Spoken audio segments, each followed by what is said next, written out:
So once you get your Infusionsoft application, you're probably going to want to start using it right away, and that's totally cool. So once you log in, basically what you could do to just start getting people in there is go to Campaign Builder and open up a new campaign. Now you could create your own, or you can go to the strategy guide. I tell people just to create their own, just to start playing around with it, because sometimes campaigns brought in by the strategy guide can be a little complicated. So just go ahead and create your own and start playing around with it. So inside this campaign, once you open it, you'll be able to give it a title. So we could just call this Incoming Leads. However you want to title it, you can title it there. You can create a new category for it, and you can just put lead generation, or you can put the name of your website, however you want to categorize it, totally up to you. Click add, click save right there. You'll see the name come up over here on the left hand side. Now one of the easiest things to start with is basically a web form submission. So you're going to drag a web form over here. I just left clicked and dragged over here. And I like to name these forms so I know what's being submitted. So I'll just put lead generation, and I'll just put the name of my website. And then the next thing I want them to do after they fill out that form, and this isn't complete yet, but I just want to get the roadmap started. I'm going to bring a sequence over, and inside here, I'll go ahead and do a welcome email and tag. And then once you hover over this deal here, you'll see a little arrow. Just drag that right over. It'll turn green. And now we can start setting up this form. So let's double click on that, and you'll see how this works here.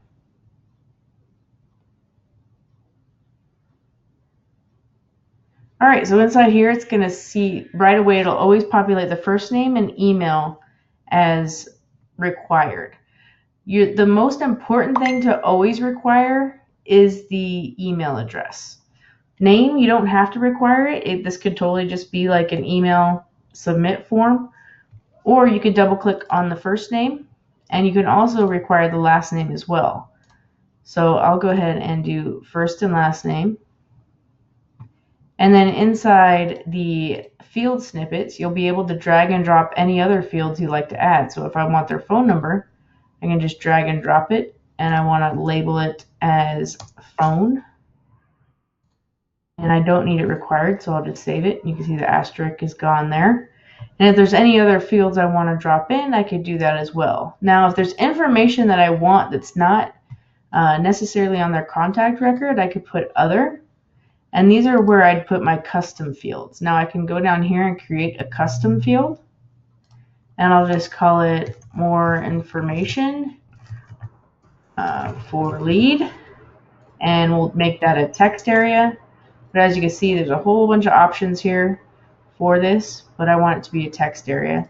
If I click show advanced features, it's going to ask me where I want to put this information in the contact record. So for now, I'm just going to put it in the custom fields area inside the custom field header, and then I'll save it. And then I'll say this is required, and then click save. So now that information is going to come in, it's information that I just created that I wanted to save inside their contact record, and it's inside the form, so it's good to go. On the thank you page tab, I can do two things. I can have it redirect to a website address, which I just drop down and put website address, or I can have it just go to a standard thank you page. This is an old logo, so let me just click on edit image, and I'll just go over here to drop down an image. That's not my image. And that's an old one too. I change my stuff a lot. Let's just go with that one. That's fine. Or I can click here and add a new image, and I'll just pull up one of my little logos here.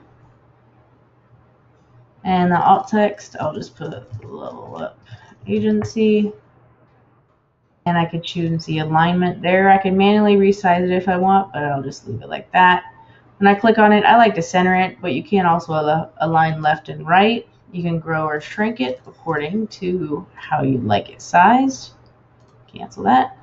And then in here, you can put whatever you want the thank you message to say. So thank you first name, we will contact you shortly, or check your inbox for confirmation.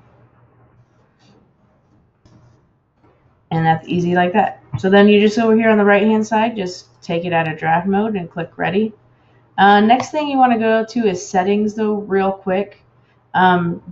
This option I usually don't use, but you can use Google reCAPTCHA. I usually click this off, but you can keep it on if you want people to click the images or whatever Google reCAPTCHA is at that time. You can have that enabled so spam bots don't just keep submitting your form. But I usually take that off. And you always want to check for duplicates inside your Infusionsoft system. So I always check with checking the person's email address. That's the first line of defense. So if their email address is already in the system and they fill out this form, it's just going to update their contact record. If they're not in the system with this email address, then it'll create a new contact record. Over here, I can send myself a notification if I want to know if somebody fills out this form. And then over here in the code, real quick, just a quick little bit of knowledge here. The code that you're going to get if you do the HTML code or code unstyled is the form before the edit. So once you click ready and go back to your incoming leads, I'll have to publish this before I can actually get that code. So I'm going to hold off on that for a second. Now I'm going to move this sequence over here because before I get that, I'm going to click on that arrow and click delete on my computer. I want them to confirm their email address. So I'm going to go through here really quickly just because I want them to confirm before I send them anything. And even if this is like you're sending them a white paper, you're sending them a PDF, you're sending them something, just want them to confirm their email address before you send them that other email. Now, if you have an opt-in inside your form, which is some trickery, you can bypass this step, and some people do bypass this step. Totally up to you how you want to play by the rules of compliance. But for the most part, you really want them to confirm their email address just to make sure they're marketable in the system and everything is all good. So when you open up that email confirmation request, there's going to be an email and a wait already set in place. So once you open up that confirmation email, it's going to populate with your signature and a message and all this fun stuff. The only thing that you can change is the language for this area here. And inside, you can change the text of this area. So you can say, hey, first name, thanks for asking for information from my company, or you can say thanks for requesting the download for the white paper. Before we send you the information, we just need to make sure we have your permission. This confirmation link is what they'll need to click on, and then they'll go through that. Get that out of draft, add a subject, and then get that out. I got that out of draft. Okay, didn't it? And then that's ready to go. And then you'll see it turns green once it's ready to go. The email will get confirmed once they click on that link, and that's basically saying this goal is going to be achieved by them clicking on that confirm link. So, and then inside the welcome email sequence, we can just drag an email over here saying thank you, and we'll set that email up. And then you can also put a delay timer if you want, or we can go ahead and just tag them right away with some sort of tag. Let's just say apply. We can put engage, so they've engaged, and just save that. Now inside a sequence area, we don't get to see what tag this is, so sometimes that can be confusing. So what I like to do is bring over a note, and if any ICP or partner sees that you do this, they're going to be kind of impressed.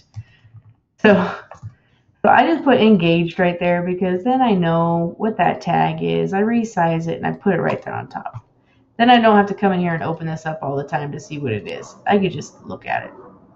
Take that out of draft, go over here. Now, depending on what goal you want this whole campaign to achieve, you could leave it like this and then people will just be sitting here waiting for their next move. Or you can go ahead and put this goal tag here, line it up, and we can say once they get that engage tag, go ahead and complete the cycle. So now once they get this email and they've gotten the engage tag, they've completed the cycle. Now if they never confirm their email, they're not going to complete this campaign. So that's a good way of seeing where should we put them next.